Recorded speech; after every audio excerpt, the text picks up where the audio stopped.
Hello, class 10th. This is Karishma Pagani, and we were studying our new chapter, Federalism. We have completed almost a whole chapter, and there is a last topic left, that is decentralization in India. Decentralization का मतलब क्या होता है students? Decentralisation मतलब अगर कोई चीज़ centralised है तो उसको अपनी पावर्स को सब डिवाइड करके डिसेंट्रलाइज करना. ओके, सो इंडिया में डिसेंट्रलाइजेशन पॉलिटिक्स में कैसे हुआ? We noted about that federal governments have two or more tiers of governments. हमने नोटिस किया कि दो या दो से ज़्यादा टायर्स ऑफ गवर्नमेंट्स होते हैं फेडरल गवर्नमेंट्स में. We have so far discuss the two tiers of government in our country. हमने डिस्कस किया है कि हमारी कंट्री में दो टायर्स ऑफ गवर्नमेंट हैं. कौन कौन से? सेंट्रल और state. But a vast country like India cannot be run only through these two tiers. Students, हमारी कंट्री इंडिया इतनी बड़ी है, इतनी लार्ज है, तो हमारी कंट्री सिर्फ इन दो टायर्स पे नहीं चल सकती. States in India are as large as independent countries of Europe. India के जो सिर्फ स्टेट्स जो हैं उन स्टेट्स ही इतने ज़्यादा लार्ज हैं जैसे यूरोप की कंट्रीज़ उतनी लार्ज हैं. ठीक है. In terms of population Uttar Pradesh is bigger than Russia. Population की टर्म्स में हमारा जो उत्तर प्रदेश है वो रशिया से भी ज़्यादा बिगर है, बड़ा है. Maharashtra is about as big as Germany. Maharashtra Germany जितना है. तो इसका मतलब क्या है स्टूडेंट्स कि यूरोप की जो कंट्रीज़ है उन कंट्रीज़ से भी बड़े इंडिया के सिर्फ स्टेट्स हैं. तो हमारा जो पूरा कंट्री है उसका एडमिनिस्ट्रेशन सिर्फ इन दो टायर्स पे नहीं चल सकता, सेंट्रल और स्टेट. तो उनको अपनी पावर्स को क्या करना पड़ेगा? डाइवर्सिफाई करना पड़ेगा. Many of the states are internally very diverse. बहुत सारे स्टेट्स जो हैं वो इंटरनली बहुत डाइवर्स है. डाइवर्स मतलब क्या होता है? भिन्नता. मतलब कि हमारे स्टेट्स के अंदर ही अंदर बहुत भिन्नता है. जैसे हम एमपी की ही बात करें तो एमपी में कहीं पे देखो तो मतलब रीजनल डाइवर्सिटीज़ होती हैं, लैंग्वेज डाइवर्सिटीज़ होती हैं, कितनी तरीके की लैंग्वेज यूज़ होती हैं, कितने तरीके के अलग अलग सोसाइटी के पीपल होते हैं. ठीक है. There is a need of power sharing within the states. तो इसलिए इन स्टेट्स के अंदर भी पावर शेयरिंग की एक ज़रूरत है कि जो स्टेट लेवल पे गवर्नमेंट है, जैसे कि महाराष्ट्र में जो गवर्नमेंट है वो महाराष्ट्र की मतलब पूरे महाराष्ट्र की जिम्मेदारी नहीं ले सकते, तो एक और टायर की ज़रूरत है. Federal power sharing in India needs for another tier of government below that of the state governments. मतलब स्टेट गवर्नमेंट्स के नीचे भी एक और टीयर की ज़रूरत है. This is rational for decentralization of power. और यही एक तरीके का कॉज है कि हमें पावर जो है वो डिसेंट्रलाइज करनी पड़ती है. मतलब सेंटर से और नीचे की तरफ पावर्स को डिवाइड करना पड़ता है अगली लेवल्स की तरफ. Thus a resulted third tier of government is called local government. तो गवर्नमेंट का जो थर्ड टायर है उसको क्या बोला गया है? Local government. When power is taken away from central and state governments and given to local government, it is called decentralization. जब पावर को सेंट्रल और स्टेट मिलके लोकल गवर्नमेंट की तरफ मतलब डिवाइड कर लेते हैं, सब डिवाइड कर लेते हैं, तो उसको क्या बोला गया है? सेंट्रलाइजेशन बोला गया है. The basic idea behind centralization is that there are a large number of problems and issues which are best settled at local people. Basic idea क्या है डिसेंट्रलाइजेशन का? कि जो इस लेवल के लोकल पीपल हैं वो अपनी प्रॉब्लम्स को, अपने इश्यूज़ को लोकल तरीके से, नॉर्मल अच्छे तरीके से सॉल्व कर सकते हैं, सेटल कर सकते हैं. तो इसी आइडिया के पीछे ये रिज़ल्ट बनाए कि एक लोकल गवर्नमेंट बनानी चाहिए. People have better knowledge of problems in their localities. अपनी लोकलिटीज़ में जैसे हम जहाँ रह रहे हैं तो वहाँ पे हमारी प्रॉब्लम क्या है वहाँ के एडमिनिस्ट्रेशन में, तो वो हमसे बेटर और कोई नहीं जान सकता है. एमपी भोपाल में जो एडमिनिस्ट्रेशन, अगर स्टेट एडमिनिस्ट्रेशन चल रहा है तो वो लोग नहीं जान सकते हैं. Correct. That is why local government की ज़रूरत पड़ती है.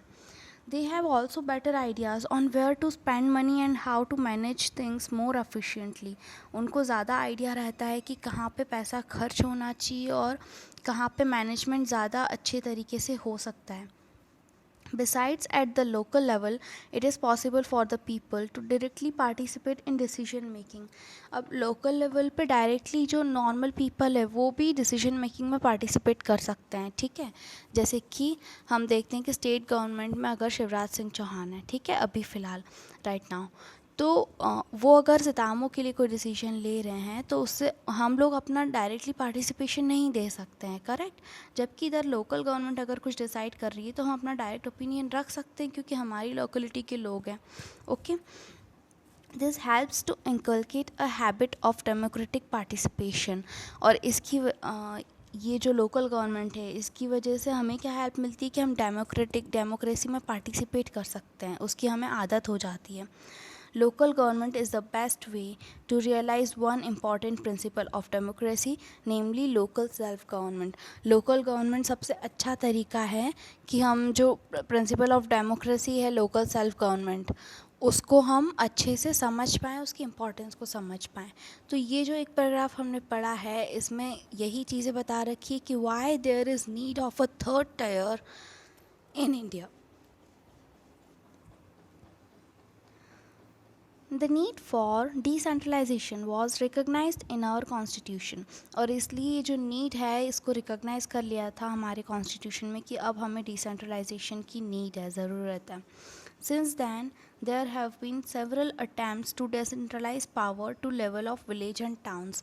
तब से बहुत सारे अटैम्प्ट्स किए गए कि विलेज और टाउन के लेवल तक हम लोग पावर को क्या करें, शेयर करें। पंचायत्स इन villages and municipalities in urban areas were set up in all the states. सारे states में villages में पंचायत और urban areas में municipalities set up करी गई, but this were directly under the control of the state governments. लेकिन मतलब बोलने के लिए पावर शेयर कर दिया कि म्यूनिसिपैलिटी और पंचायत बना दिया, लेकिन ये सारे किसके कंट्रोल में थे, स्टेट गवर्नमेंट के कंट्रोल में थे, ठीक है। Elections to this local governments were not held regularly. मतलब कि इन लोकल गवर्नमेंट्स की जो इलेक्शंस होते थे उनको रेगुलरली नहीं कराया जाता था। मतलब कि कभी 2 साल में भी हो रहे हैं, कभी 5 साल में भी हो रहे हैं, कभी 10 साल में भी हो रहे हैं। तो रेगुलर कोई फिक्स टाइम पीरियड नहीं था कि अगर इलेक्शन हो रहे हैं पंचायत और म्यूनसिपैलिटीज़ के तो वो रेगुलर बेसिस पे हों। Local governments did not have any power और रिसोर्सेज फॉर देयर ओन। मतलब कि लोकल गवर्नमेंट को बना तो दिया कॉन्स्टिट्यूशन में अमेंड करके, लेकिन उनके पास ना कोई पावर्स होती थी और ना अपने खुद के रिसोर्सेज होते थे जिसका यूज़ करके वो अपना एडमिनिस्ट्रेशन चलाएं। Thus there was a very little decentralization in effective terms.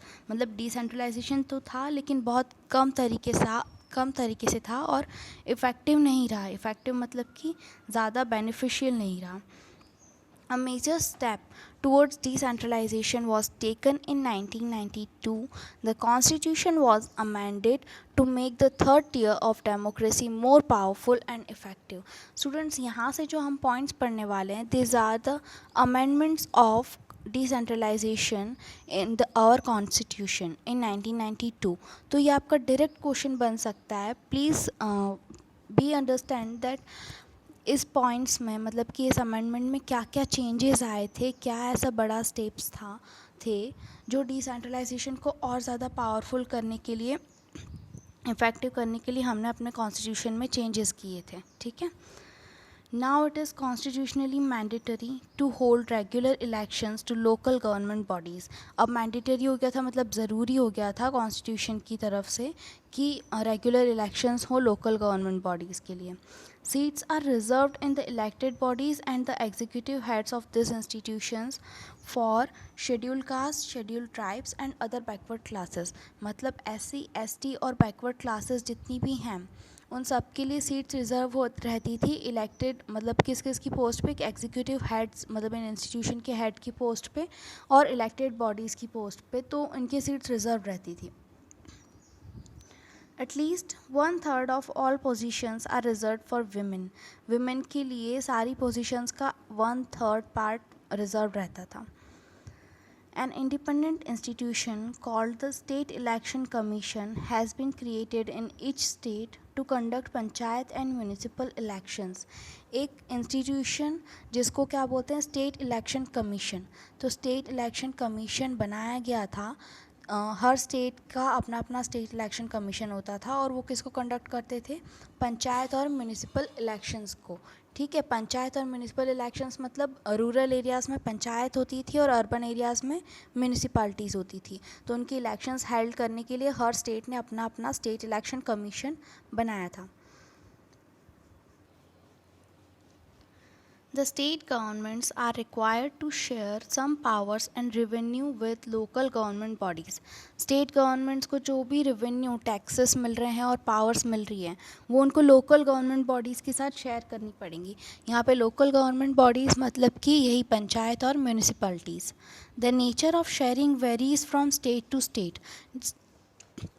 Share करने का जो नेचर होगा इनका वो स्टेट से स्टेट मतलब हर स्टेट के ऊपर डिपेंड करता है कि वो कितनी पावर्स और कितने टैक्सेस शेयर कर रहे हैं, लेकिन उनको शेयर करना पड़ेगा। ठीक है। Rural local government is popularly known by the name Panchayati Raj. Rural की जो लोकल गवर्नमेंट होती है, रूरल एरियाज़ की विलेजेस में जो गवर्नमेंट होती है उनको नॉर्मली क्या बोलते हैं, पॉपुलरली पंचायती राज बोलते हैं। Each village or a group of villages in some states has ग्राम पंचायत। हर गांव की, हर विलेज की और कुछ या तो फिर एक विलेज की या फिर कुछ ग्रुप ऑफ विलेजेस की कुछ स्टेट्स में क्या होगी, एक ग्राम पंचायत होगी। मतलब कि कुछ स्टेट्स में या तो कुछ विलेजेस मिलके या सिर्फ एक ही विलेज मिलके एक ग्राम पंचायत बनाएंगे। दिस इज़ अ काउंसिल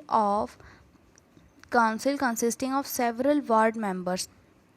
ये क्या होती है ग्राम पंचायत, ये बहुत सारे वार्ड मेंबर्स की एक काउंसिल होती है। ऑफन कॉल्ड पंच, जिनको क्या बोला जाता है, पंच। ठीक है, गांव में जितने भी वार्ड होते हैं उन सब वार्ड का एक एक मेंबर होता है और उन सब ग्रुप को क्या बोलते हैं, पंच बोलते हैं। एंड अ प्रेसिडेंट और सरपंच, और क्या बोल सकते हैं हम, प्रेसिडेंट और sarpanch. They are directly elected by adult population living in that ward. उस वार्ड में जो पॉपुलेशन रहती है, उस वार्ड में जो लोग रहते हैं, उनके वोट के साथ वो लोग डायरेक्टली इलेक्ट होते हैं। ठीक है। It is the decision making body for the entire village. तो ये जो पंच रहते हैं ये पूरे विलेज के लिए डिसीजन मेकिंग बॉडी बन जाती है। मतलब बॉडी बन जाती है मतलब एक ग्रुप बन जाता है जो कि क्या करेंगे, हमारे विलेज के हर डिसीजन में पार्टिसिपेट करेंगे। The panchayat works under overall supervision of gram sabha. Panchayat किसके अंडर वर्क करेगी, ग्राम सभा के अंडर वर्क करेगी। मतलब कि अगर एक गांव की पंचायत है और बहुत सारे गांव की पंचायत ने मिलके एक ग्राम सभा बनाई है, ठीक है, तो उस ग्राम सभा के अंडर या उनके सुपरविजन में पंचायत वर्क करेगी। All the voters in the village are its members. गांव में जितने भी वोटर्स हैं विलेज में वो इस ग्राम सभा के मेंबर्स हो सकते हैं। It has to meet at least twice or thrice in a year to approve the annual budget of gram panchayat and to review the performance of the gram panchayat. ये इनकी जो मीटिंग्स होती है ग्राम पंचायत की, ये पूरे ईयर में 2 बार या 3 बार होती है और ये लोग क्या डिसाइड करते हैं, एनुअल बजट को अप्रूव किया जाता है ग्राम का, मतलब पूरे साल का जो बजट बनता है, और ओवरऑल परफॉर्मेंस को रिव्यू करने के लिए कि इस पूरे साल में गांव में क्या क्या हुआ। तो ये काउंसिल होती है। The local government structure goes right up to the district level. Local government का जो स्ट्रक्चर होता है, हमने पंचायत से स्टार्ट किया, पंचायत के बाद ग्राम पंचायत आ गई, ग्राम पंचायत के बाद आता है डिस्ट्रिक्ट लेवल। ठीक है। A few gram panchayat are group together to form what is usually called a panchayati samiti or block और मंडल। कुछ ग्राम पंचायत का ग्रुप मिलके एक पंचायती समिति बनाते हैं, पंचायत समिति बनाते हैं या फिर उसको मंडल भी बोलते हैं। ठीक है। The members of this representative body are elected by all the panchayat members in that area.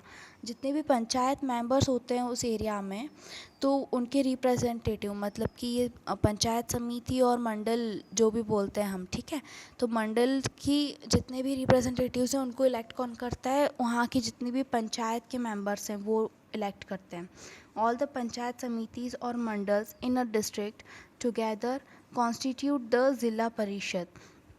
सारे पंचायत समितिज और मंडल एक डिस्ट्रिक्ट में, मतलब एक ज़िले में जितने भी मंडल्स होते हैं वो सारे मिलके क्या बनते हैं, एक जिला परिषद बनते हैं। ठीक है, तो हमने कहाँ तक पढ़ा? हमने पढ़ा कि पंचायत होती है, फिर ग्राम पंचायत होती है, फिर ग्राम पंचायत मिलके मंडल बनाते हैं और ये सारे ग्रुप ऑफ मंडल्स मिलके अपना डिस्ट्रिक्ट लेवल पे ज़िला परिषद बनाते हैं। ठीक है, मोस्ट मेंबर्स ऑफ ज़िला परिषद आर इलेक्टेड। बहुत सारे मेंबर्स जो होते हैं ज़िला परिषद के, उनको इलेक्ट किया जाता है। Members of the Lok Sabha and MLAs of the district and some other officials of district level bodies are also it members. तो ये जो ज़िला परिषद होता है, इसमें कौन कौन होता है इंक्लूडेड? इसके मेंबर्स कौन कौन होते हैं? लोकसभा के कुछ मेंबर्स होते हैं, कुछ डिस्ट्रिक्ट्स के एमएलएज होते हैं, और डिस्ट्रिक्ट लेवल पे कुछ अदर ऑफिशियल्स भी ज़िला परिषद के मेंबर्स होते हैं। ज़िला परिषद chairperson is a political head of ज़िला परिषद। तो ज़िला परिषद का पॉलिटिकल हेड कौन होता है? ज़िला परिषद का जो चेयरपर्सन होता है वही उसका क्या होता है? हेड होता है। ठीक है, सिमिलरली ये हमने बात करी ज़िला परिषद, हमने किसकी बात करी थी कि रूरल एरियाज़ में पंचायत होता है, फिर ग्राम पंचायत होता है। अब हम अर्बन एरियाज़ की बात करेंगे।